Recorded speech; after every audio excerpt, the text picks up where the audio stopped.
Nah, ini ya. Baik, ini yang sudah saya siapkan nih, mohon maaf ada typo. Kok ya tahun 25 ya, ini yang tadi pas ngetiknya itu kayak, ya ini harusnya 24 ya. Ini harusnya 24, jadi pertemuan ke-16, kemudian saya beri judul himpunan dan operasi himpunan. Nanti untuk yang bagian 2 besok masih ada lanjutannya, beberapa hal lagi gitu ya.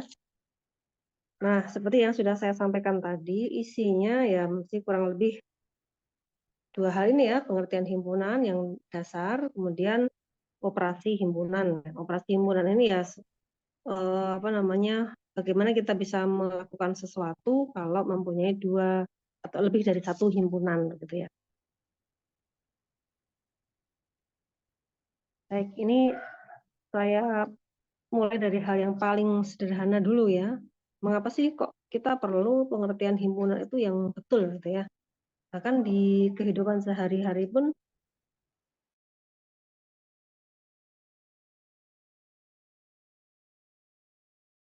apa sih ide apa ya untuk menggambarkan lebih dengan tepat gitu ya. Sebenarnya perlu sekali sih kita memahami arti himpunan gitu.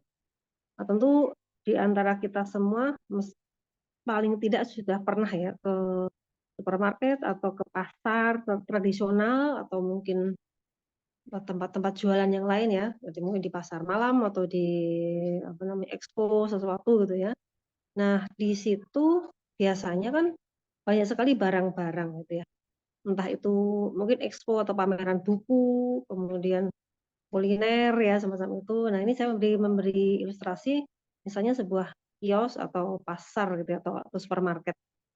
Coba kita bayangkan seandainya ini ya, seandainya penjual itu tidak melakukan pengelompokan gitu ya. Misalnya buah ya udah pokoknya ditaruh aja di bak yang besar, mau jeruk, apel, pir, mangga dan seterusnya pokoknya ditaruh aja acak begitu.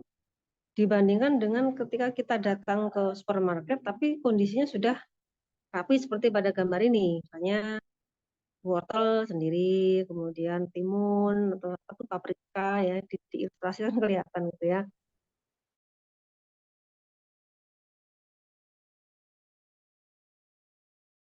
Awul-awul kalau di Jogja, nggak tahu di tempat lain namanya mungkin apa ya. Jadi kayak baju gitu ya, baju pokoknya udah ditaruh aja di tempat apa namanya yang luas, terus pembelinya tuh milihnya ya tinggal pandai-pandai milih aja gitu si pembelinya gitu. Nah itu Anda kira-kira nyaman yang mana seperti itu atau ketika bajunya sudah diatur di hanger gitu ya, di lemari dengan rapi gitu ya. Itu apa gambaran secara nyata ya bahwa dalam kehidupan sehari-hari pun pengelompokan-pengelompokan itu terjadi gitu ya. Oke, jadi sudah mulai kelihatan ya pentingnya. Nah, kalau misalnya Anda mencari buah misalnya di sini ya, buah jeruk gitu ya, itu kan jelas kelihatan, oh itu kelompok jeruk tuh di sana. Kan sangat kecil kemungkinan Anda akan berjalan ke arah kelompok buah nanas gitu misalnya. Sangat kecil kemungkinan ya, karena yang dicari itu di sana. Artinya itu mempersingkat proses pembelian, apa memilih, atau menyortir atau bagi si pembeli ya, itu akan mempersingkat. Jadi akan mempermudah konsumen untuk proses membelinya gitu ya. Oke, nah terus kalau klasifikasi barang, misalnya secara umum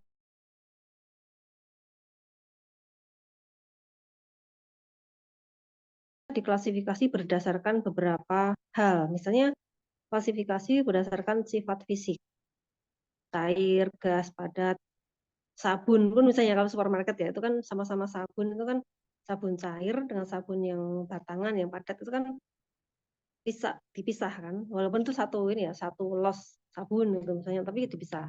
Terus sabun untuk wajah, untuk sabun cuci piring dan sabun mandi biasa tuh juga tempatnya pisah, itu berdasarkan fungsi gitu kan, mungkin fungsinya sebagai sama-sama sabun tapi beda, untuk sabun cuci pakaian, cuci piring beda gitu ya.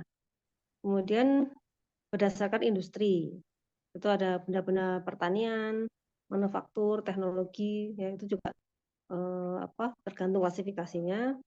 Lalu ada berdasarkan asalnya, yaitu produk domestik, impor, atau ekspor, dan lain-lain ya. Silakan nanti kalau sempat belanja setelah ini mau jalan-jalan karena malam minggu misalnya boleh nanti coba dilihat ke supermarket atau ke tempat tertentu itu kira-kira pengelompokannya berdasarkan apa. Nah, ini sudah mulai masuk ke arah apa syarat ya sebuah benar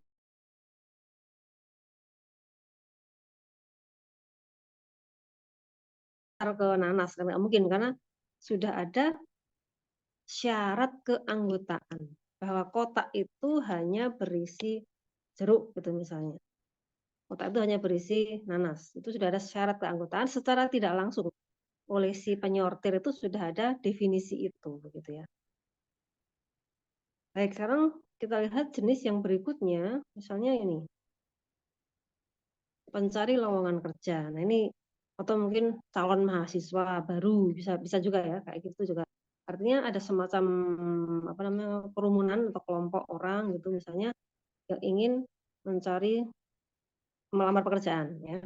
Nah, biasanya dalam pekerjaan itu ada syarat-syaratnya. Misalnya lulusan S1 kah atau minimal ya, minimal lulusan S1 atau SMA, kemudian bidangnya apa ya, apakah bidangnya MIPA atau ekonomi atau teknik gitu kan. Jadi ada syarat keanggotaan juga di sini. Nah, seseorang akan diterima itu jika memenuhi syarat. Itu juga secara tidak langsung sudah ada proses pemberian syarat keanggotaan. Kapan seseorang itu bisa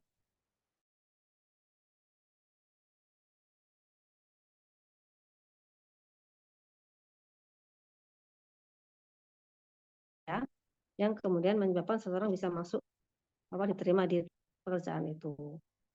Ya, ini juga salah satu jenis pengelompokan yang menimbulkan himpunan. Ya. Jadi himpunan itu memang di sini kelihatannya tidak tidak tidak kelihatan ini ya boundary-nya, tetapi dia itu ada ya. Jadi himpunan itu memang tidak harus berbentuk ada lingkarannya kayak gitu ya. Tapi ini sesuatu yang mengikat satu sama lain, tetapi yang mengikat itu adalah syarat-syaratnya, gitu ya, syarat keanggotaan. Lalu untuk matematika ini mungkin sudah agak spesifik ya, karena yang dihimpun-himpun itu ya biasanya adalah apa? Bilangan atau mungkin objek-objek geometri ya. Saya kemarin belum sempat mengilustrasikan ya, tetapi misalnya begini, kalau geometri itu maksudnya kalau saya punya lembar kertas misalnya begitu, terus saya membangun segitiga-segitiga ya, terserah saya bentuknya kayak gitu. Nah, itu kan segitiga. Ada kita punya sekumpulan segitiga. Itu kita juga bisa mengkelompokkan segitiga yang mana nih? Yang mungkin yang siku-siku, kemudian yang atau segitiga yang lain yang sama sisi, sama kaki, gitu kan. Jadi kita juga bisa mengelompokkan untuk benda-benda geometri atau garis juga bisa.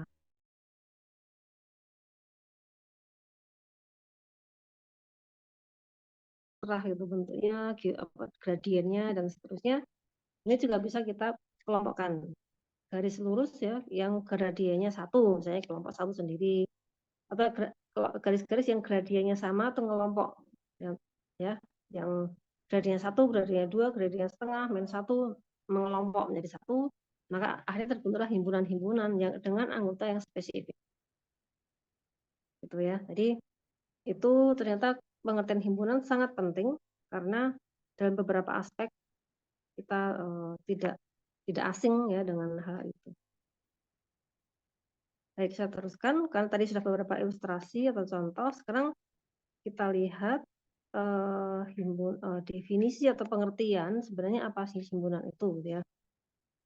Dari beberapa contoh tadi kita sudah bisa menyimpulkan sebenarnya dalam himpunan itu ada atau entitas atau unsur-unsur yang terikat dalam satu himpunan atau dalam satu semesta pembicaraan itu adalah mereka yang memenuhi kondisi tertentu.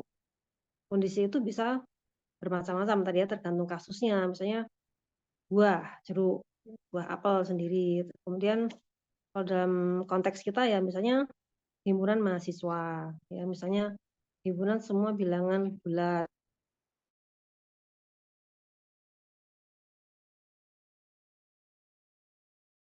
entry-nya bilangan real misalnya. Atau himpunan tidak harus semua. Ya kita lihat yang pada contoh 2 dan 3 ini ya. Pada contoh 2 ini adalah himpunan semua bilangan bulat. Itu artinya semua bilangan bulat itu masuk ke himpunan itu, namanya Z ya. Tapi ada juga bedanya dengan yang bawah nomor 3. Ini adalah himpunan bilangan-bilangan bulat. Nah, kalau di sini artinya bedanya apa? Pada yang contoh 3 itu tidak harus semua, tetapi himpunan yang terdiri dari bilangan-bilangan bulat. Tidak perlu semua bilangan bulat ada di situ. Jadi harus hati-hati kita. Kalau kita membaca literatur atau keterangan itu ya, perhatikan itu himpunannya itu semua bilangan bulat ataukah hanya himpunan bilangan-bilangan bulat. Itu ya. Ya, jadi perhatikan apa syarat keanggotaannya. Oke, sekarang ini tadi kan menggunakan bahasa biasa ya, bahasa sehari-hari. Sekarang untuk bekerja di matematika ya kita jelaslah perlu sesuatu yang lebih spesifik gitu kan, lebih khas gitu ya. Nah, cara menyatakan himpunan ya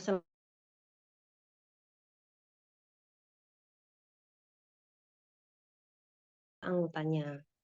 Misalnya pada contoh H gitu ya, himpunan H isinya orang-orang dengan nama-nama ditulis di situ. Kalau himpunannya berhingga dan masih memungkinkan ya bisa kita daftar tulis gitu ya.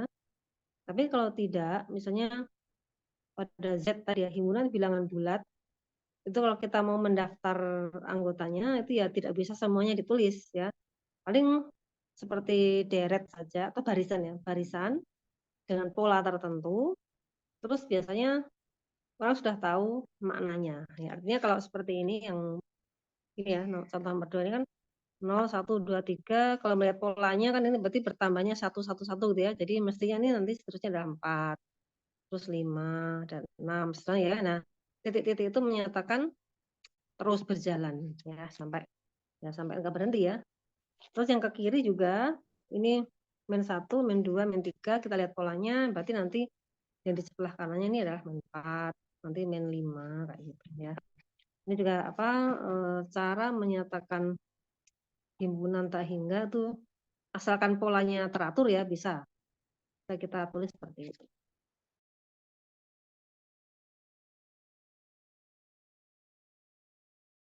ya.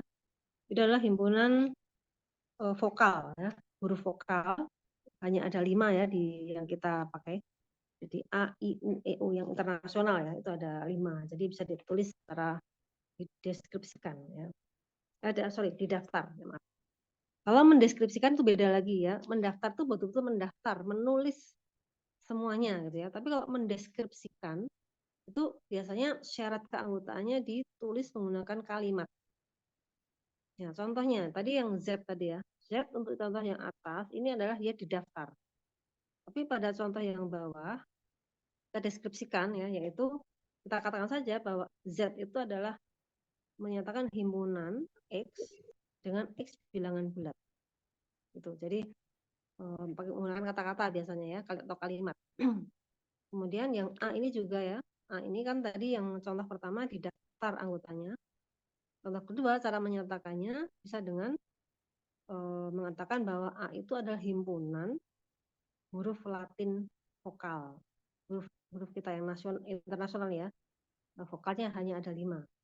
Kalau huruf-huruf yang lain mungkin lebih dari 5 ya. Yang ini yang harus hati-hati juga nih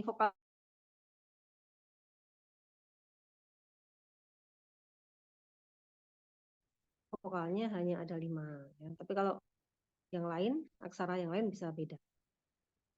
Oke, terus kelebihan dari mendeskripsikan anggota itu menjadi lebih simpel kadang-kadang ya, tidak perlu mendaftar semua. Misalnya kalau ini contoh berikutnya, Ki ya, Ki adalah himpunan berbentuk A per B dengan A dan B-nya bilangan bulat serta B-nya tidak sama dengan 0. Ini kita kenal sebagai himpunan bilangan rasional.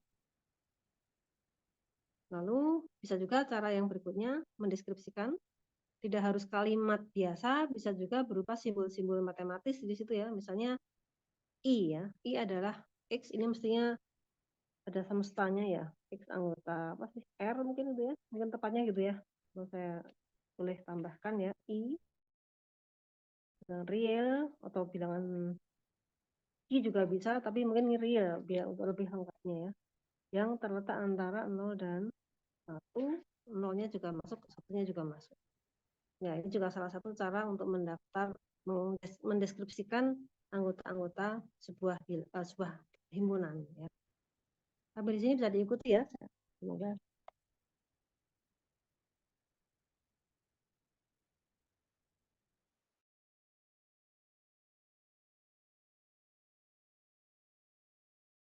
Anggota suatu himpunan. Ya, ada ini istilah yang sudah standar ya, anggota himpunan. Itu artinya ini ya, anggota suatu himpunan itu adalah sebuah elemen atau sebuah entitas gitu ya, yang berada di himpunan itu disebut sebagai anggota. Ya. Maka notasinya itu adalah seperti ini. A ada di dalam H ya, itu artinya seperti itu. Kemudian kalau dia anggota, kalau dia bukan anggota, maaf ya. Kalau dia bukan anggota H, maka disajikan dengan notasi seperti ini. Ya, jadi jelas bedanya kalau anggota itu dia memenuhi syarat, jika tidak maka dia di luar H. Nah, yang himpunan yang kita pelajari sekarang ini adalah himpunan yang mungkin nanti dikenal sebagai KRIS ya, himpunan KRIS itu lawannya Fuzzy. Karena keanggotaannya di sini tegas ya. Keanggotaan di himpunan kita yang kita pelajari ini adalah tegas, yaitu ada di H atau tidak ada di H. Hanya ada dua pilihan.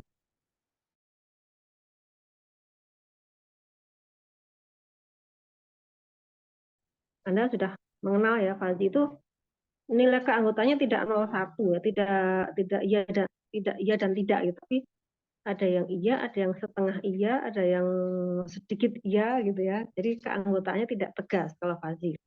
Tapi kalau CRISP yang kita pelajari ini tegas, bukan anggota atau anggota gitu ya. Oke, terus kita lanjut lagi dengan notasi yang mungkin juga sering akan kita jumpai ya, bahwa cara pendeskripsian yang tadi ini, yang pada halaman sebelumnya ya, itu menggunakan simbol logika bisa kita lambangkan ya. Misalnya begini, yang Z ini, yang Z itu kita bisa memaknai kalimat yang ini X bilangan bulat itu dengan lambang PX, artinya X memenuhi sifat P gitu ya, sehingga kita bisa punya pendeskripsian yang menggunakan simbol yang untuk Z itu ya, itu bisa seperti ini, adalah X dengan X-nya memenuhi P, itu juga bisa ya. Kalau Anda sudah belajar logika sudah bisa menangkap maksud saya ya. Jadi PX itu adalah lambang kali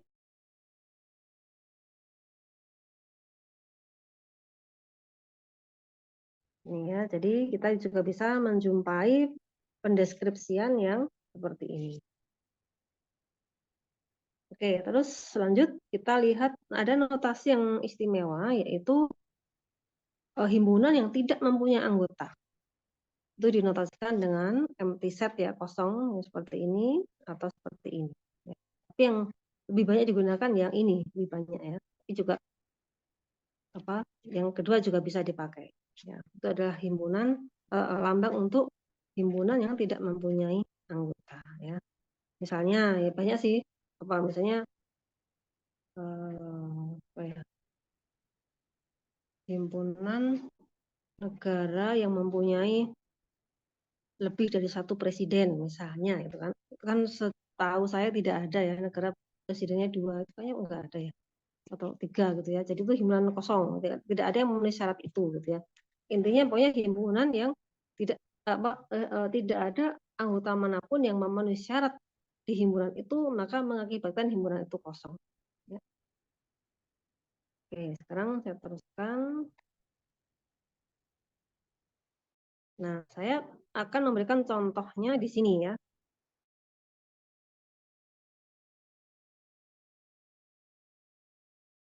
Jadi kadang-kadang ketika kita mengerjakan pekerjaan matematika itu, di situ sebenarnya kita bicara tentang himpunan, cuma tidak tidak secara eksplisit ya. Nah, itu yang perlu ditegaskan bahwa sebenarnya di situ kita bicara tentang himpunan yang ada deskripsinya gitu ya. Contohnya seperti ini. Jadi ini saya ambil contoh yang sederhana, misalnya ada sistem persamaan linear ya, terus akan diminta mencari penyelesaiannya. Nah, sudah kita ketahui bahwa mencari penyelesaian atau solusi dari SPL ini menggunakan eliminasi Gauss-Jordan ya, yaitu kita melakukan operasi baris elementer beberapa kali sebanyak berhingga gitu ya terhadap matriks augmented tersebut. Oke, saya asumsikan semua sudah mengerti tentang ini ya, saya asumsikan. Nah, ini prosesnya ya, abaikan prosesnya tapi anggap aja ini benar nih, udah benar kok ini, sudah saya cek. Ya, udah betul nih langkah pertama, kemudian proses dan seterusnya gitu kan. Nah, terakhir ini terakhir ya. Ini sudah berbentuk yang paling sederhana ya, eselon baris tereduksi ya. Sehingga bisa kita pakai untuk mencari menyimpulkan solusinya gitu ya. Oh ya, sebelumnya mungkin sedikit solusi atau penyelesaian SPL itu adalah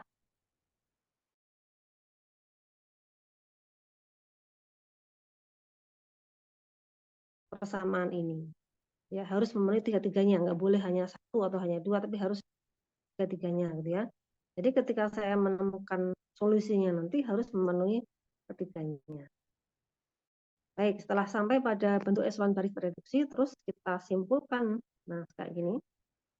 Jadi dari bentuk tadi, kita simpulkan bahwa SPL itu mempunyai solusi yang seperti ini. Jadi ada satu variabel bebas, maaf, satu variabel bebas, satu variabel terikat. Dan satunya fix ya, yang X1 yang harus seperempat itu ya.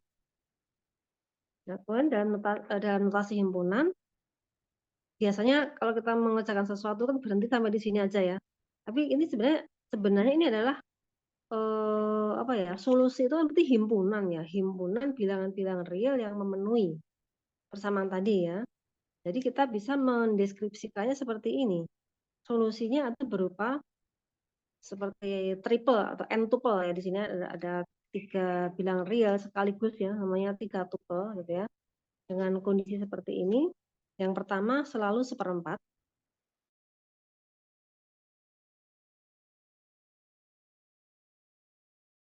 Terus yang ketiga adalah T. Nah, T-nya itu bebas, bisa bilang real manapun. Ya. Nah, itulah yang nanti menjadi solusi dari SPL yang tadi itu.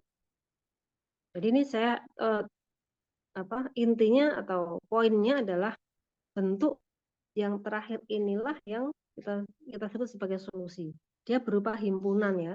Himpunan ini kan vektor sebenarnya, vektor tiga komponen ya dengan bentuk seperti ini vektornya, dengan ada variabel t di sini, dengan t adalah bilangan real begitu ya. Jadi solusinya ada banyak lah, hingga banyak ya.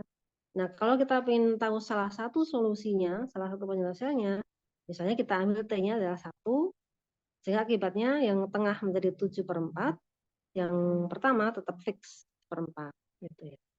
Nah, ini cara kita memaknai solusi itu. Kalau kita menggunakan notasi himpunan itu menjadi jelas, ya kan, seperti ini. Ini sedikit beda dengan yang atasnya, walaupun maknanya sama ya. Ini kan masih dalam bentuk apa ya? Baru deskripsi saja gitu ya. Tapi ketika sudah kita fixkan menjadi bentuk himpunan, maka menjadi seperti yang bawah ini. Jadi pengertian himpunannya itu muncul yang bawah ini ya. Himpunannya adalah vektor dengan panjang 3 komponen ya.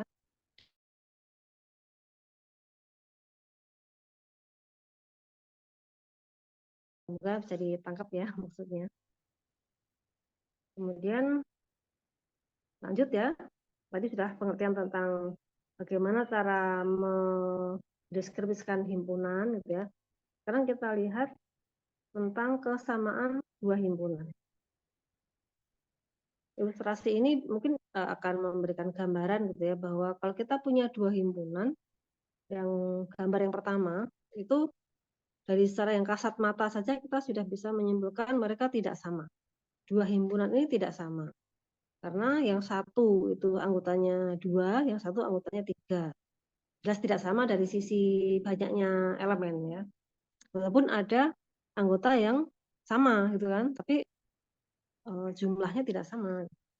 Terus di pihak lain kalau kita punya himpunan yang banyak anggotanya sama, tetapi anggotanya beda, sama-sama 3 atau ini, tapi beda, yang satunya kubus, satunya hati gitu ya. Jelas itu adalah dua himpunan yang tidak sama. Ya, secara intuisi kita bisa menangkap bahwa kesamaan dua himpunan itu adalah apa? Atau kalau saya balik ya, dua himpunan dikatakan sama jika apa? Jika banyaknya anggotanya sama dan isinya itu juga sama gitu ya. Jadi setelah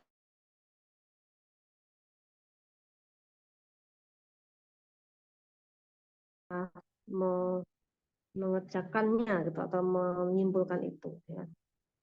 Baik, ini secara formal dulu definisinya. Secara formal, dua himpunan sebut saja H dan K gitu, disebut sama atau berhimpit jika setiap anggota H menjadi anggota K dan sebaliknya setiap anggota K menjadi anggota H. Ya, jelas ya. Jadi itu konsep intuisi tadi kita sudah tahu intuisinya, secara matematis harus bisa mendeskripsikan dengan persis dengan tepat gitu ya. Nah, salah satunya atau apa ya, definisi tepatnya seperti ini. Contohnya ini ya, kelihatannya ini dua himpunan yang berbeda kelihatannya ya. H adalah himpunan bilangan real yang memenuhi pertidaksamaan yang ini. Sementara K adalah himpunan bilangan real yang memenuhi pertidaksamaan yang berbeda kelihatannya ya. Tapi kalau kita cek apakah anggota H itu menjadi anggota K dan anggota K menjadi anggota H, ini nanti bisa ditemukan mereka itu sama. Ya. Nah, itu caranya kita melihat kesamaan dua himpunan. Harus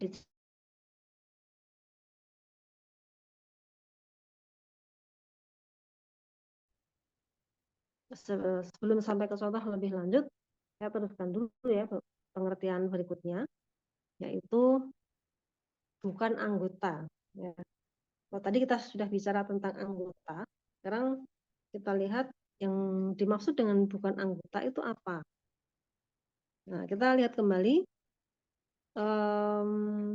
untuk mengatakan dia anggota atau bukan, tetap harus diketahui kriteria menjadi anggota itu seperti apa. Ya.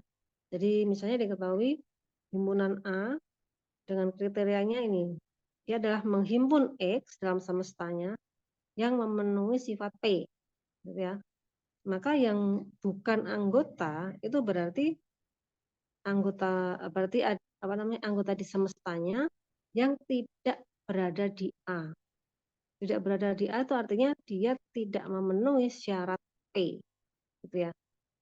Jadi ini kalau dihimpun maka kita punya himpunan yang disebut sebagai komplement dari A.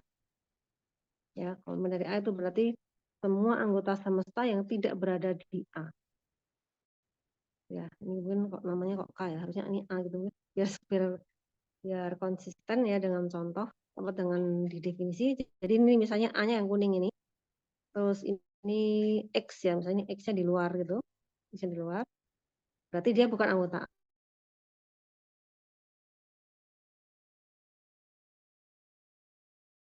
dalam A komplement. Artinya X tidak memenuhi sifat P ya. Jadi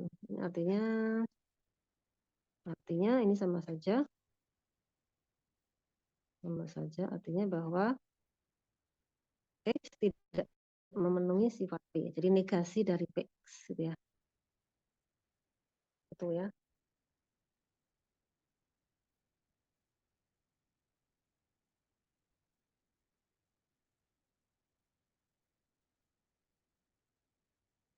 Contoh ya. Contohnya juga masih sederhana, misalnya kita himpun semua huruf Latin dari A sampai Z. Lalu A adalah himpunan semua huruf vokal. Tadi kita sudah tahu vokal ya, A, I, U, E, O gitu. Maka yang bukan di dalam A atau di dalam A komplement itu berarti yang konsonan. Ya, Anda bisa tulis di daftarnya B, C, D, dan seterusnya sampai Z. Jelas ya. Kemudian berikutnya adalah semesta kita adalah himpunan semua bilangan genap. Ini S ya. S itu himpunan semua bilangan genap. Kemudian semestanya itu ya. Lalu A adalah himpunan semua elemen yang habis dibagi 3. Ya kan? Artinya A itu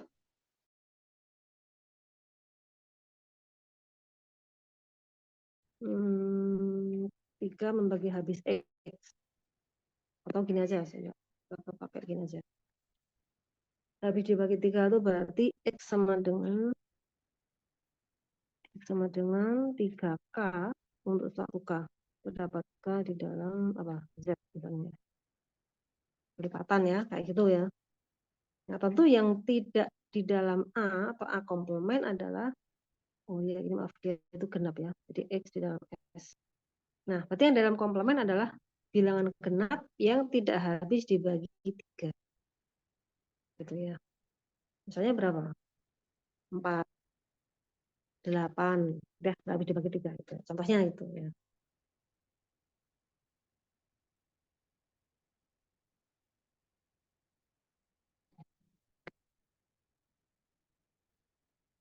Mungkin sampai di sini ada pertanyaan dulu, belum saya teruskan. Atau ada yang tadi belum jelas?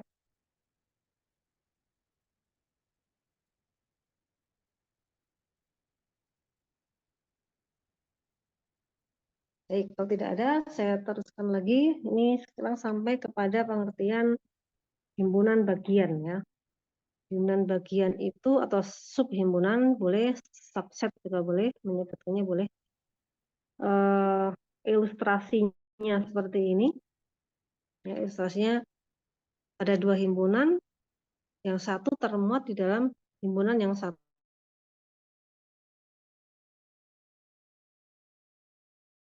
Tematika bagaimana? Secara intuisi tadi sudah paham ya, kalau kita lihat ilustrasi seperti ini, secara intuisi kan berarti, oh ya dia berarti himpunan di dalam himpunan gitu ya. Tapi untuk mengatakannya secara matematika, secara biar benar gitu ya, seperti apa caranya? Kita lihat bahwa eh, K subset H itu bisa kita katakan bahwa setiap anggota K itu pasti berada di dalam H. Ya, jadi begitu saya mengambil X di dalam K, maka pasti X itu ada di dalam H. Tetapi tidak sebaliknya ya. Kalau dia himpunan bagian itu tidak dijamin bahwa kalau saya mengambil katakanlah Y di sini ya, Y di dalam H, belum tentu dia di dalam K. Ya, jadi implikasi ini tidak berlaku sebaliknya. Tidak berlaku. Ya. Apakah bisa berlaku? Bisa. Misalnya kalau Y-nya saya ambil di sini kan juga boleh. Kan juga tetap di dalam H kan. Tapi sekaligus di dalam K juga. Boleh aja. Tapi secara umum tidak bisa. Ya, secara umum kita tidak bisa menyimpulkan arah yang ke kiri ini. Ya, jadi harus hati-hati untuk konsep himpunan bagian.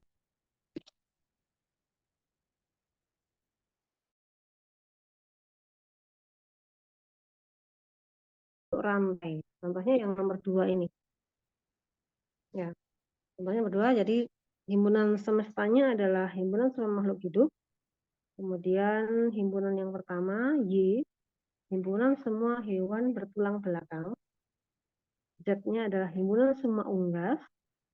U adalah himpunan semua merpati gitu ya.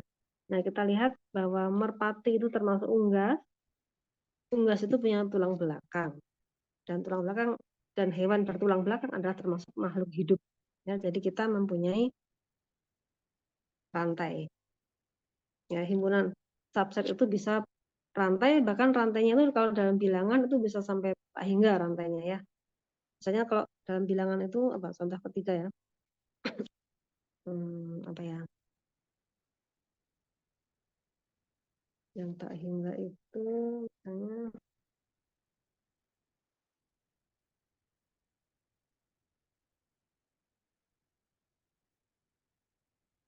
Ini, tapi ini dari terbalik ya kalau ya. Misalnya himpunan bilangan genap, ya, dia memuat himpunan bilangan kelipatan 4. Tapi ini kebalik ya arahnya, nggak apa-apa ya. Maksudnya dia kalau kalau sebentar, kalau A subset D itu kayak gini notasinya. Tapi kalau A memuat D itu berarti kayak gini notasinya ya. Memang matematika bisa ini pandai-pandai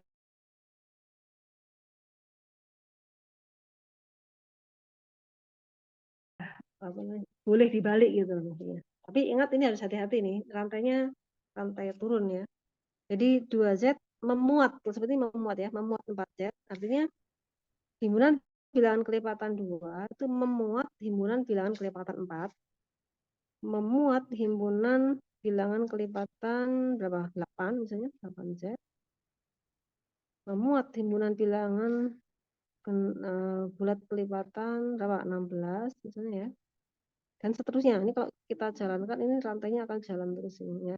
Nah, ini contoh rantai yang terus berjalan ya. Sampai tak hingga kalau gini ya. Tapi kalau contoh nomor 2 ini rantai yang berhenti, pendek, berhingga. Oke, jelas ini. Baik, setelah itu perhatikan untuk pengertian himpunan bagian ya. Kita sampai pada pengertian himpunan bagian yang lebih khusus yaitu himpunan bagian sejati atau proper subset. Ya bahasa Inggrisnya proper himpunan bagian sejati. Betul-betul dia itu himpunan bagian. Kalau yang tadi, yang sebelumnya, ini kan pengertiannya lebih umum ya, notasinya lebih umum karena menggunakan apa namanya termuat atau sama dengan. Jadi kalau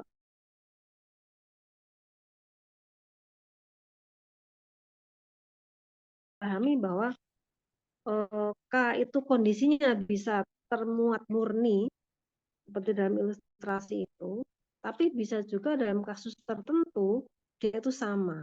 Jadi di sini berarti K-nya sama dengan H. Berimbit gitu loh maksudnya. Ya.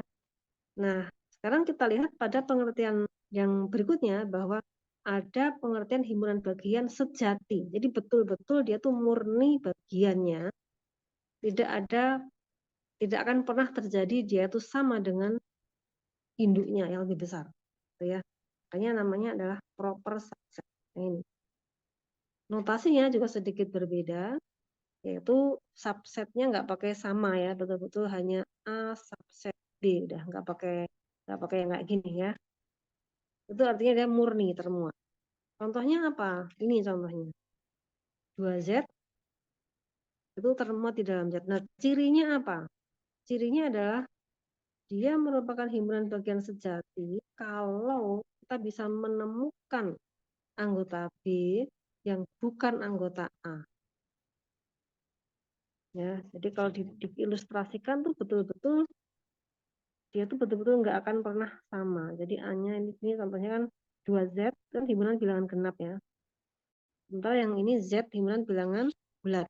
Mengapa 2Z itu himpunan bagian sejati? Karena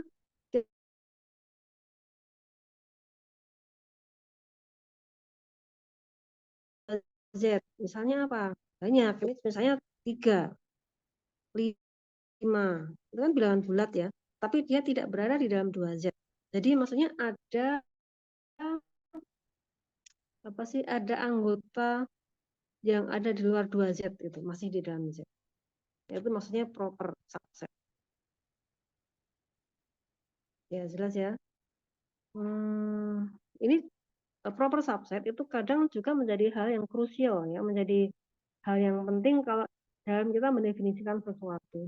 Mungkin contohnya ini bagi teman-teman atau Bapak Ibu atau adik-adik yang sudah mengenal apa definisi misalnya ideal prima misalnya ya, yang di teori ring gitu ya. Ideal prima itu kan definisinya dia harus proper subset dulu, proper ideal dulu gitu. Karena kalau dia tidak disyaratkan proper nanti terjadi kontradiksi. Jadi hal yang jadi aneh gitu ya. Makanya dalam pendefinisian proper, pendefinisian idea prima itu idealnya harus proper dulu, bagian sejati, bagian sejati, gitu ya. Jadi untuk dalam mendefinisikan sesuatu atau dalam mempelajari definisi sesuatu harus dicek benar dia himpunannya itu boleh nanti sama dengan induknya ataukah harus sejati. Itu cukup penting ya di sini. Baik, saya teruskan.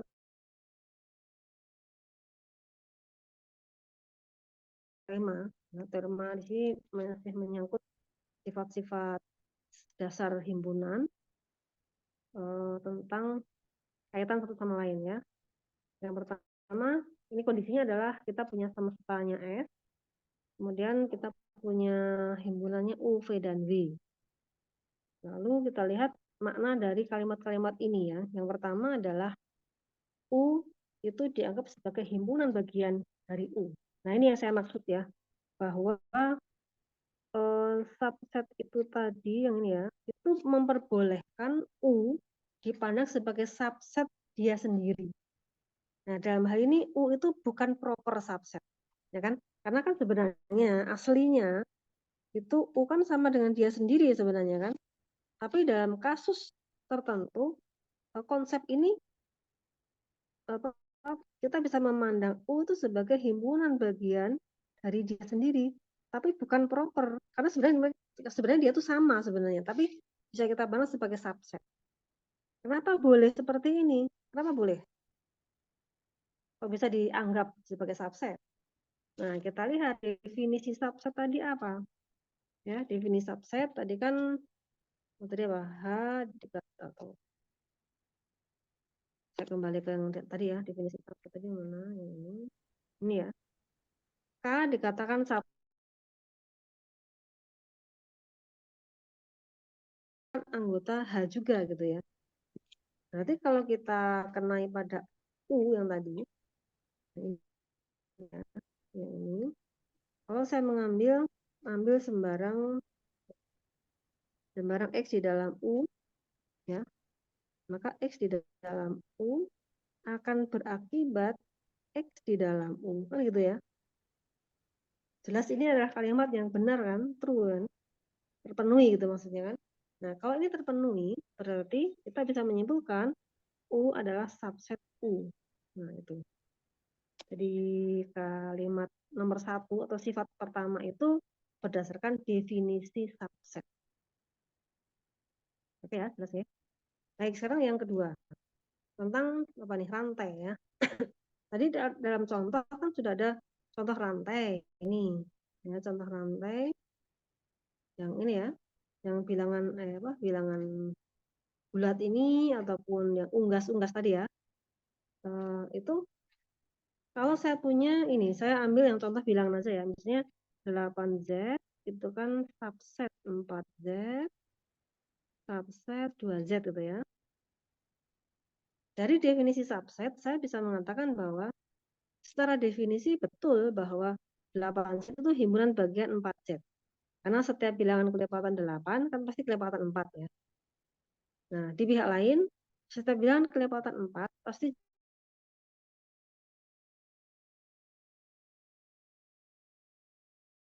8Z itu subset 2Z. Apakah setiap bilangan kelepatan 8 itu juga kelepatan 2? Gitu kan pertanyaannya. Jadi rantainya itu kan dari yang rantai isinya 3 itu saya bisa menyimpulkan yang ujung kiri ini subset dari yang ujung kanan apa tidak?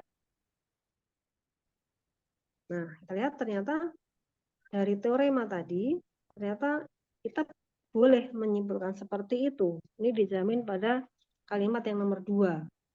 Kalau Anda punya rantai subset, maka bisa kita buktikan secara logika gitu ya, bahwa ujung yang kiri itu menjadi subset ujung yang paling kanan. Yang paling kanan ya. Mengapa? Coba kita lihat. Jadi diketahui U subset V dan V subset V ya, gitu ya. Ya. U subset V kan. Akan kita buktikan bahwa U subset V. Gitu ya. Caranya bagaimana?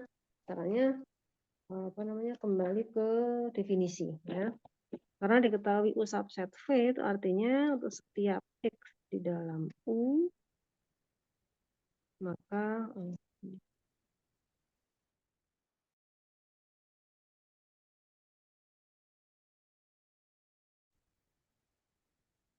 karena X di dalam U, maka X di dalam V ini diketahui ya, dari yang diketahui. Kemudian dari yang diketahui juga, dari X di dalam V berakibat X di dalam W, dari yang diketahui ya. Nah, kesimpulannya apa? Berarti kalimat ini kan sebenarnya terhubung dengan dan ya. Ini dan di tengah ini ya. Jadi kalau saya baca X, jika X di dalam U maka X di dalam V, dan jika X di dalam V maka X di dalam W, sehingga kesimpulan kita adalah dua-duanya berlaku kan? Dua-duanya kan true ya. Berarti kesimpulan kita setiap X di dalam U akan berakibat X di dalam W berdasarkan logika ya, berdasarkan implikasi ya kan. Jadi seperti itu. Sehingga kalau kalimat yang bawah ini betul, akibatnya kesimpulannya U adalah bagian dari W.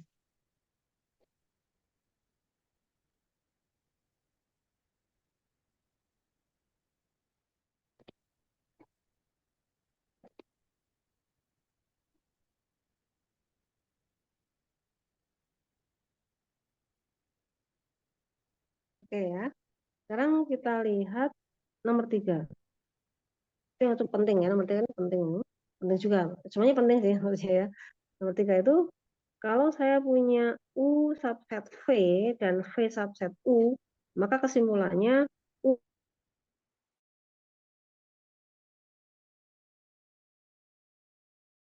itu.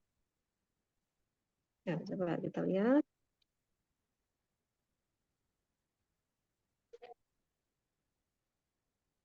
Ini saya hapus apa ya? Gitu ya.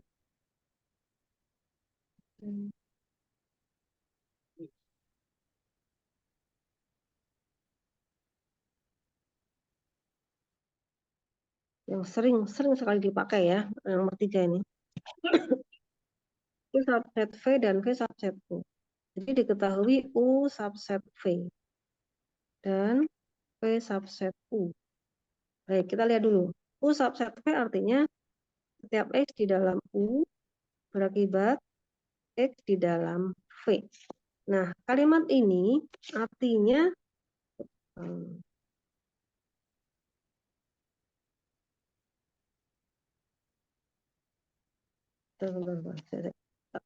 Tadi kita punya definisi subset ini, terus definisi kesamaan tadi. Kesamaan tadi mana? Nah, saya ke atas sebenarnya ini berarti kesamaan tadi.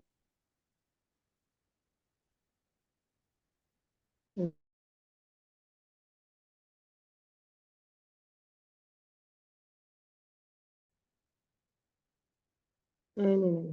Ya, baik, definisinya ini sebenarnya ya.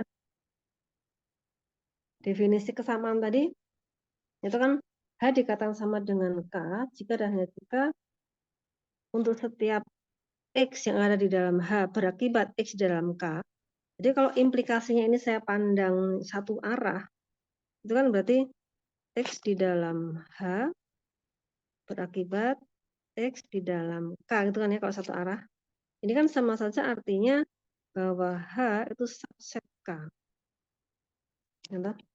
Jadi kalau ini loh, kalau di implikasi ini saya uraikan, yang arah ke kanan itu kan seperti ini kan. Terus yang ke kiri itu berbunyi X, jika X anggota K, maka X anggota H. Ya. Ini berarti K subset H. Ya. Ini ada kata hubungnya dan loh. Ini juga ada kata hubungnya dan ya. Sehingga saya punya kalimat bahwa definisi kesamaan dua himpunan ini sebenarnya sama saja atau ekivalen dengan mengatakan jika H subset K dan K subset H. Nah, itu. Ya, jadi yang teorema tadi, yang di bawah tadi ya, itu sebenarnya sama saja dengan definisi kesamaan dua himpunan. Jadi ikuti ya ini.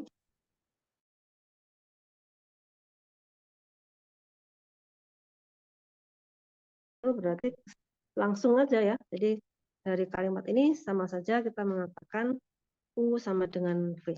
Ini sebenarnya dua arah loh ini. Ya, mungkin ini kurang ya. Ini harusnya dua arah diimplikasi. Nah, dengan adanya sifat nomor 3 ini, berarti kalau saya ingin membuktikan kesamaan dua himpunan, itu cukup menggunakan sifat nomor 3 itu. Dibuktikan bahwa U subset V dan V subset U. Gitu ya.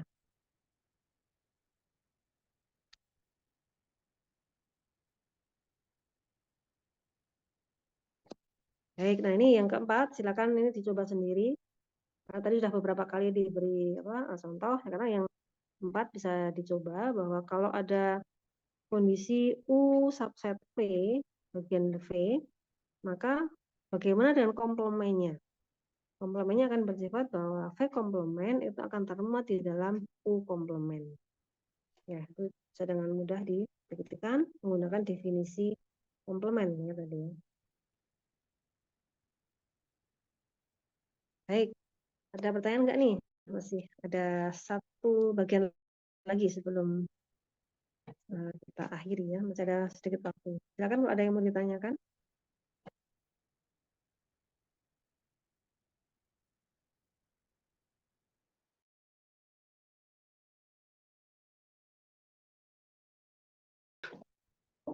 Tidak ada? Oke, saya teruskan. Sekarang ini sifat lagi ya, kaitannya dengan komplemen. Yang pertama adalah A komplemen komplemen itu sama dengan A. Ya, ini juga secara intuisi kalau ini semestanya S-nya semesta ya. Kalau ini adalah A, A-nya ada di sini, maka A komplemen adalah yang mana coba? Oh, master. A komplemen yang ini, A komplemen yang di luarnya A ya. Ini A komplemen nih.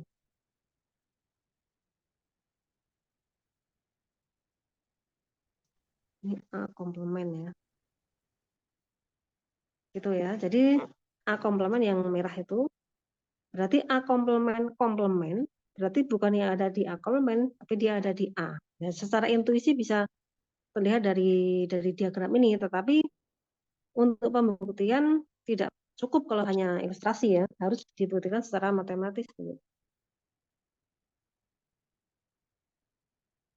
Nah, karena di sini menyangkut kesamaan dua himpunan berarti ya. Ini caranya bisa dicek gitu ya, bahwa Anda bisa membuktikan yang pertama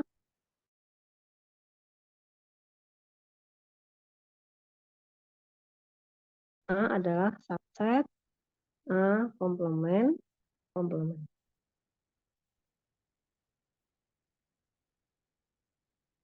Terus A komplemen itu apa? Coba diingat lagi yang tadi, definisi yang tadi, bahwa A komplemen itu adalah himpunan X di dalam semestanya dengan syarat X itu tidak di dalam A.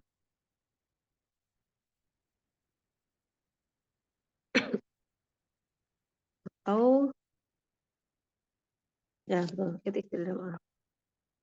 Jadi kalau A komplemen dikomplemenkan lagi, jadinya apa? A komplemen dikomplemenkan gitu ya. Itu berarti X, himpunan dari semestanya, dengan X tidak berada di dalam A komplemen, kan gitu ya. Nah, kalau X tidak berada di A komplemen, dia mau lari kemana? Ya mau nggak mau dia ada di A. Kan dia dibatasi pada semestanya ya. Kalau dia tidak berada di A komplemen, mau nggak mau dia masuk ke sini, masuk ke A. Jadi pasti sama dengan A. Ya, seperti ini juga boleh ya, apa namanya, menggunakan bukti langsung pakai kesamaan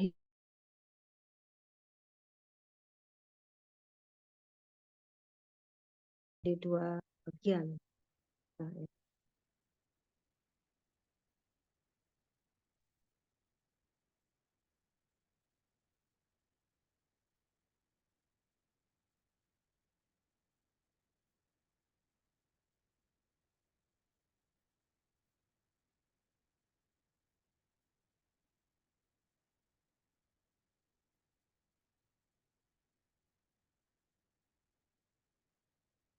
Baik, terus sekarang yang sifat berikutnya, himpunan kosong komplement adalah S, dan S komplement adalah himpunan kosong. Jadi ini juga secara definisi juga bisa ya. Himpunan kosong komplement itu artinya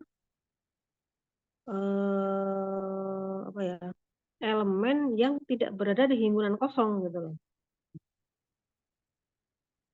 Berarti dia berada di semestanya kan, mau nggak mau gitu. Atau ini secara filosofi juga bisa dibuktikan. Kalau menyangkut himpunan kosong ini kayaknya buktinya biasanya secara logika gitu ya. Terus komplement dari semesta itu berarti kan dia tidak ada di semesta, berarti di mana? Tidak ada di himpunan kosong. Oke. Nah, ini ada satu sifat yang lumayan sering kita pakai juga, bahwa himpunan kosong merupakan himpunan bagian dari setiap himpunan. Artinya gini, misalnya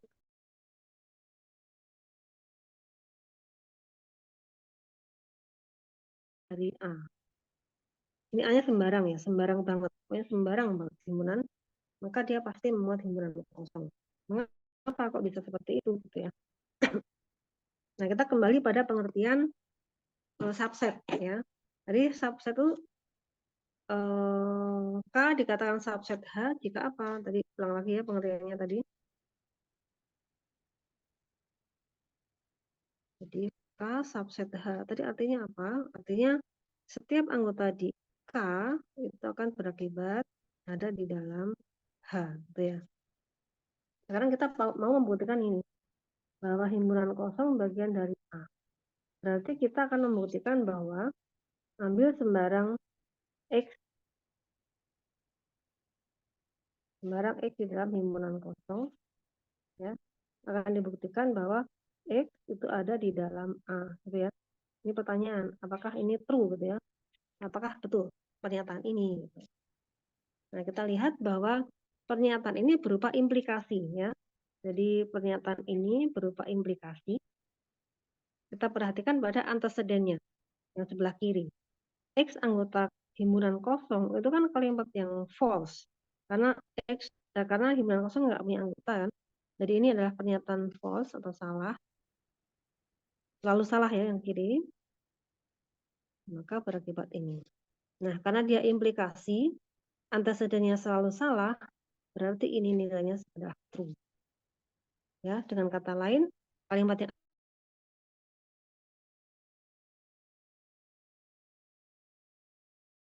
karena ini selalu true, berarti kalimat ini benar. Ya kan? Nah, itu cara membuktikan bahwa himpunan kosong merupakan himpunan bagian dari setiap himpunan.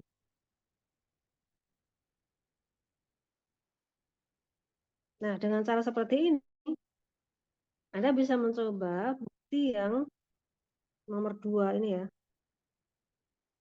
Apakah bisa menggunakan pendekatan yang kayak tadi ya. Jadi kita memperlakukan himpunan kosong seperti himpunan biasa. Kita pakai definisinya gitu, terus muncul sebuah pernyataan yang selalu benar karena antecedennya selalu salah. Ya, bisa dicoba ya, coba nanti yang ini dicoba sendiri nih, yang nomor 2 ini. Coba buktikan ya.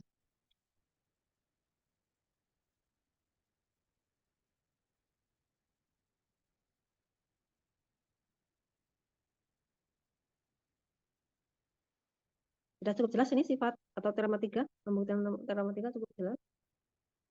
Ini sederhana ya. Oke, saya teruskan. Nah, ini terakhir ya. Terakhir saya menunjukkan bagaimana konsep kesamaan dua himpunan itu perlu kita pahami baik-baik gitu dalam mengerjakan analisa matematika selanjutnya. Dan saya menggunakan konsep yang cukup umum juga, yaitu di aljabar linier. Nah, ini juga cukup sederhana, aljabar linier elementer bahkan ya, yaitu himpunan vektor di dalam ruang Euclid Rn. Ya, saya harap semua sudah mengenal istilah span atau pembangun. Ya. Nah, jadi ceritanya begini, kita punya himpunan bagian tak kosong di Rn, sebut saja S. isinya adalah S1 sampai SK ya. Kemudian dari situ kita mendefinisikan himpunan yang diberi nama SPNS. Yang isinya adalah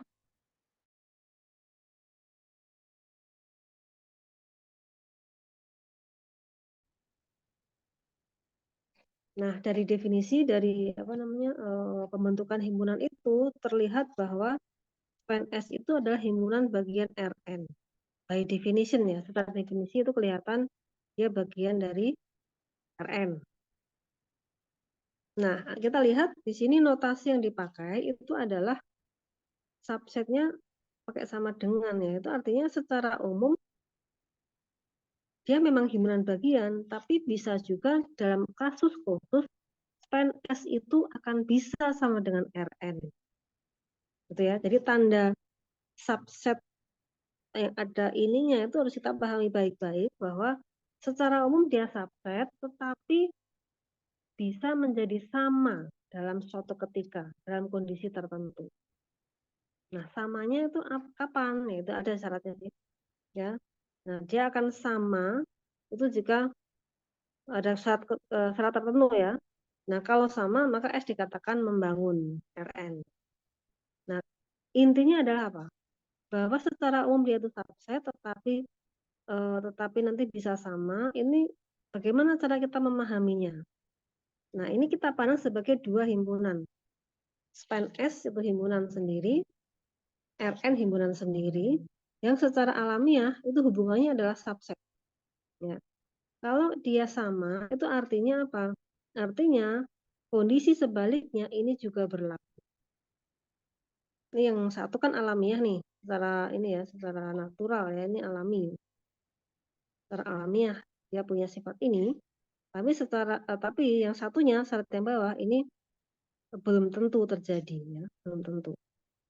Kalau terjadi maka ini menjadi sama. Itu ya. Nah, ini pengertian subset dan pengertian kesamaan dua himpunan. Sekarang kalau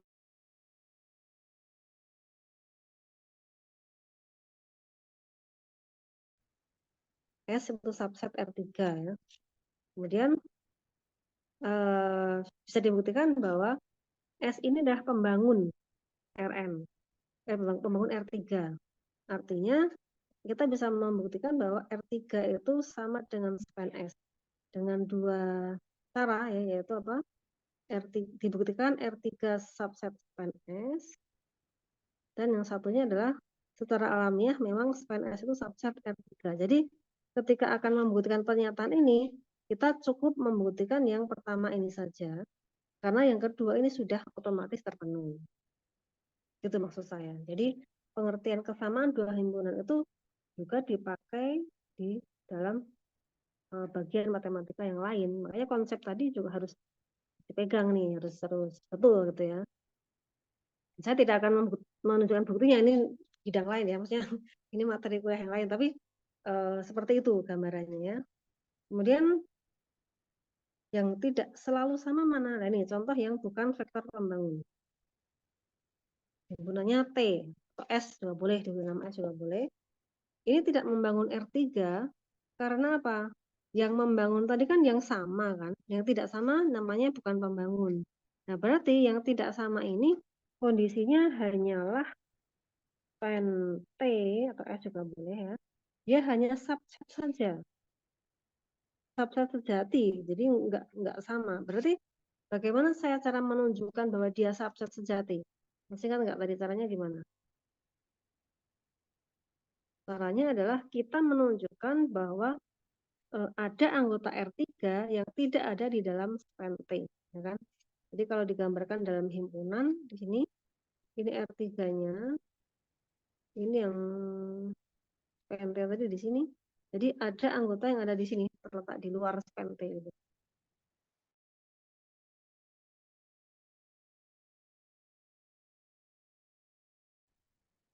Tapi dia tidak ada di dalam dia tidak dibangun oleh T ya. Karena tidak ditemukan kombinasi linear yang sama dengan 1, 2, 3. Gitu ya. Jadi dalam sini kesimpulannya bahwa PNT ini himpunan bagian sejati dari R3, tidak sama. Jadi dia bukan pembangun. Nah, ini sudah jam 5.12. Mungkin untuk yang irisan dan seterusnya bisa saya sampaikan besok aja ya. Kita sampai pada ini dulu. Jadi saya harapkan contoh-contoh sedikit masuk ke materi aljabar linier ataupun yang lain ya. Nanti itu adalah usaha saya untuk memberikan gambaran bahwa dasar himpunan itu harus terus dipegang terus ya, terusnya, karena itu nanti bakal dipakai untuk membuktikan atau mengcounter sesuatu gitu. Jadi tolong dipahami dengan betul gitu ya konsep-konsepnya. Baik, saya kira itu mungkin ya Bu Niken dan teman-teman, silakan, ini masih ada 3 menit kalau mau tanya. Monggo silakan. Masih ada yang mau ditanyakan? Boleh. Udah silakan itu Fitri. Ya, siapa? Fitriana Iya, selamat Hasnani. Oh ya, silakan. Fitri. selamat sore Bu Indah, Bu Niken. Sore. Ya, ini saya mau tanya Bu. Tadi sebenarnya baru terpikir tadi pas mendengarkan penjelasan Bu Indah, kalau anggota himpunan ya selama ini juga sejauh ini yang saya lihat baca-baca dari buku itu anggotanya selalu dituliskan hanya satu kali. Misal anggotanya bilangan prima 2, 3, 5, 7. Nah, kalau himpunan ini boleh tidak, Bu? Kalau dituliskan misalnya anggotanya ada yang double, ada yang 2 kali ditulis seperti itu, Bu. Ya, sejauh Maksudnya ini kayak oh, ya satu, misal dua, 2-2 dua, tiga, tiga. Oh, oke.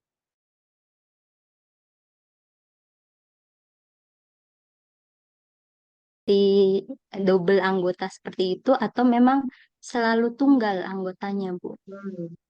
Itu. Baik, terima kasih Fitriana. Itu Ya, terima tergantung ya. kasih. Saya coba jawab, tapi kalau belum puas nanti coba kita lihat jawabannya bareng-bareng. Kalau menurut saya ya, kayaknya tergantung dari apa? Tergantung dari himpunan apa yang mau kita ekspresikan ya. Kalau kalau misalnya himpunannya itu berupa segitiga sama sisi, ada 2 buah segitiga sama sisi yang ukurannya sama dan itu kita artinya bukan hanya melambangkan segitiganya, tapi memang di situ ada 2 buah segitiga, ya berarti harus dua-duanya digambarkan gitu kan. Kayak gini, saya punya 3 buah apel misalnya kan. Kan apelnya ya tiga itu apa ya tiga-tiganya disebut gitu loh. Kecuali kalau saya punya himpunan apel, saya punya himpunan pisang, itu hanya apel pisangnya hanya sebagai lambang, ya berarti cukup satu aja gitu loh. Karena 1 buah pisang dengan 2 buah pisang nggak ada bedanya. Oh, saya hanya mengatakan ini saya punya himpunan pisang. Tapi kalau saya punya himpunan yang isinya 2 pisang, 3 apel, 1 jeruk gitu ya. Ya berarti 3 apelnya harus muncul eksis semua tiga-tiganya gitu. Nah, begitu juga dalam bilangan ya. Kalau kita hanya mengatakan himpunan semua bilangan bulat gitu ya. Kan berarti 2. Itu kan lambang dari angka 2, maksudnya angka 2. Itu kan lambang bilangan 2 kan. Jadi cukup satu saja munculnya gitu loh. Tapi kalau saya mengatakan bahwa duanya lebih dari satu itu memang ada maksudnya. Misalnya dalam partisi, ya mempartisi bilangan itu kan, ini saya jadi ingat materinya Pak Uha yang partisi itu ya. Jadi kalau satu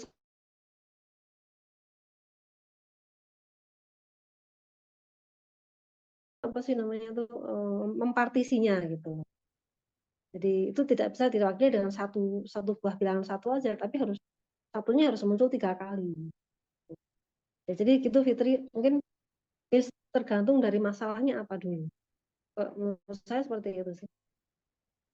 Dalam satu ketika bisa saja segitiganya atau bilangannya muncul 2 kali dengan maksud tertentu. Misalnya kita memperhatikan urutan.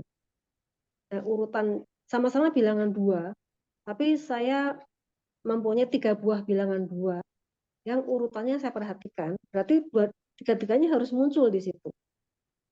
Ya seolah ada indeksnya gitu kan. 2 yang pertama, 2 yang kedua, sama 2 yang ketiga. Tapi kalau tidak memperhatikan urutan, ya berarti dia cukup bilangan 2 diwakili oleh 1 buah angka 2.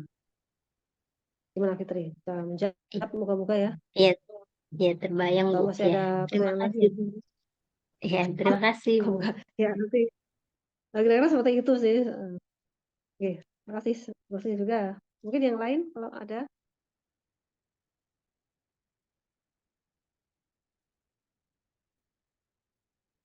Oke, sudah cukup ya. Ivan, Ibu. Oh, Ivan katanya. Silakan Ivan. Selamat sore Bu Indah, Bu Niken, dan teman-teman. Terima kasih atas kesempatannya. Bu Indah mau tanya dong, eh, Iya. kalau tadi kan ada mengenai himpunan kosong ya Bu, itu kan kalau yang saya pahami itu artinya mungkin tidak ada anggotanya di sana. Tapi kalau di dalam apa kita membayangkannya gitu di dalam kehidupan gitu, sesuatu ada nggak sih Bu, suatu apa misalkan kita punya suatu keadaan yang memang tidak ada isinya gitu, ada dimungkinkan atau tidak ya Bu? Kan kalau misalkan Hmm, mungkin saja ya ada ya Bu, kalau misalkan kita mungkin punya mungkin. himpunan, katakanlah himpunan apa gitu, kita tidak punya isinya gitu, kosong sama sekali, hampa gitu, mungkin saja ya Bu ada di dalam kehidupan Iya, jadi itu tergantung definisinya kita, Van. Jadi kita bisa mendefinisikan, bukan mendefinisikan, membuat syarat, ya syarat keanggotaan yang sangat berat sehingga tidak ada yang ada di situ kan bisa loh. Misal, misalnya nih, misalnya apa ya? Yang sangat berat, sangat ketat gitu ya. Oh, saya pengen apa sih punya teman yang kaya, kaya raya, pinter, cakep, gitu kan misalnya. Apalagi ya sederet syarat yang cukup berat. Itu kan akhirnya nanti nggak ada yang memenuhi itu kan bisa. Atau gini aja lah, calon melamar pekerjaan misalnya kan, mau calon dosen misalnya kan di perguruan tinggi tertentu, itu syaratnya misalnya IP-nya harus 4.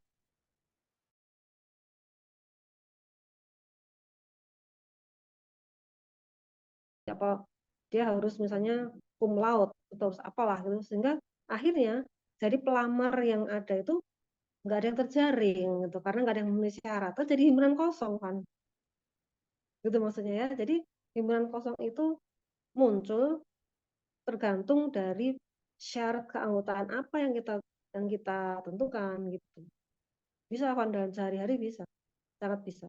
Ya tadi memberikan contoh misalnya sebuah negara yang punya 2 presiden dalam waktu yang bersamaan gitu. Kayaknya hampir nggak, kayaknya memang nggak ada gitu. Kan aneh punya 2 presiden gitu ya. Jadi itu atau 3 presiden misalnya kan jadi himpunan kosong jawabannya. Apa namanya? Isinya nggak ada gitu. Gitu ya kan? oke. Baik Bu Indah, terima kasih atas Ya, nanti penjelasan. Anda boleh cari contoh yang lain boleh untuk itu. Baik Ibu. Wah, Oke, jadi mungkin banyak itu Bu yang nanya. Yasin, Bu, nanya lagi. boleh silakan. Silakan Silakan, Yasin. Yasin. Terima kasih Bu Niken, selamat sore Bu Indah. Ya, Saya boleh. Yasin, izin bertanya Bu, untuk penulisan itu sebaiknya 2Z itu Hmm. propernya Z atau tetap yang ditulis improper seperti itu ya Bu? Karena kan sebenarnya tidak Hmm. sama. Hmm. Oh yang tepat itu adalah proper sebenarnya sih. Yang tepat itu proper ya. Kalau kita mau konsisten dengan apa? Setahu saya memang proper kan ya. Atau mungkin ya kadang secara otomatis itu saya juga kadang-kadang kalau di kelas lupa nulisnya pakai ini sih ya, pakai ini ya. Tapi seharusnya yang betul itu proper ya. Karena memang dia memang tidak sama. Nah, yang apa yang pakai tanda sama itu adalah sesuatu yang kita belum tahu gitu. Misalnya kita menyebutkan ada himpunan apa? Himpunan X, kita mengasumsikan himpunan X yang bagian dari Y gitu kan. Nah, mengasumsikannya itu kan kita harus hati-hati nih. Kalau kita di awal sudah pakai proper, misalnya gitu, itu sudah harus yakin bahwa tidak akan pernah X sama dengan Y. Ya, tapi kalau kita masih ragu-ragu, masih ada kemungkinan sama, mendingan amannya itu pakai tanda sama dengan gitu. Karena dalam suatu kondisi mungkin dia bisa sama. Gitu. Seperti contoh yang span tadi ya, span S itu kan span S itu kan dibandingkan dengan RN secara alami dia kan bagian ya. Tapi kita harus hati-hati bahwa dia bisa sama loh dalam suatu kondisi tertentu. Jadi untuk amannya maka PNS itu kita pandang sebagai apa namanya subset atau sama dengan RN. Gitu. Bisa bayangkan ya, Yasin ya. Jadi Bisa, Biasanya untuk Bu. sesuatu yang belum pasti itu amannya sih pakai sama dengan. Tapi kalau yang sudah pasti kayak 2Z itu memang kita sudah bisa pakai yang proper sih sebenarnya. Ini aja sudah betul. Kemudian yang betul malah yang seperti ini yang proper. Baik, Bu.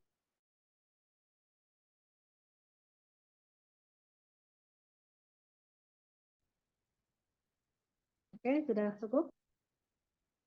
Sepertinya sudah cukup Cukup ya? dan Ya, sudah mau baik. azan maghrib seperti ya sudah. Ya, ya, betul. Ya, tapi alhamdulillah bisa diskusinya bisa berjalan dengan baik. Saya malah senang. Oke, besok Terima kasih dilanjut Bu ya. Indah. Boleh ditutup sama Bu Nah, Indah. Oke, terima kasih. Baik, adik-adik, mahasiswa, teman-teman, Bapak Ibu semua. Kita tutup dulu untuk hari ini. Kita besok masih lanjutkan dengan pembahasan berikutnya. Ya, terima kasih. Selamat sore. Assalamualaikum warahmatullahi wabarakatuh. Waalaikumsalam warahmatullahi wabarakatuh. Terima kasih Bu Indah. Terima kasih panitia yang bertugas hari ini.